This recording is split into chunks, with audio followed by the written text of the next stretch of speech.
she talks about the British state. And the Jewish question. Are Jews overrepresented in this group? You're not going to like the answer. In my experience, no. And again, I understand we can have a discussion about the origins of socialism being Jewish. And I think that that's actually a valid conversation to have. We can look at the majority of the leadership of the Bolsheviks in the Russian Revolution and know that most of them were Jewish. We can look at the majority of people involved with the Frankfurt School and know that most of them were Jewish. There is no doubt about the predominantly Jewish origin of this ideology. This is just fact. However, in my experience, going undercover with these people multiple times, tracking many of their organizations for years now, I do not believe that Jews are overrepresented in this group. I believe that, listen, you got to remember, they took over the educational system in the United States.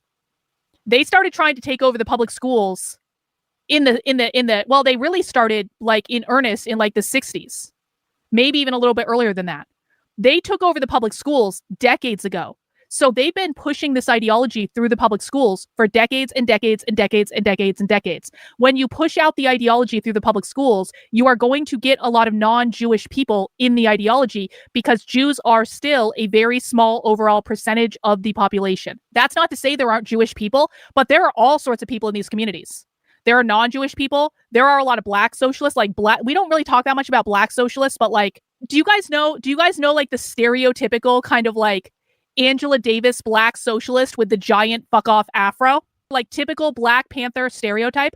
If you go to this conference, as I have, you will see black women with the giant fuck off afro, just like it's the 70s and they're still a member of the Black Panthers. You will see black men in like the leather jackets and it is so stereotypical. It is hilarious. And to be honest, the women with the giant afros were like my favorite part of the Socialism conference when I was undercover at it. I was like, holy shit, this is real today.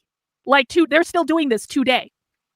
So yeah, it's not all Jewish. That is not real. But that doesn't mean the origins of it aren't extremely Jewish.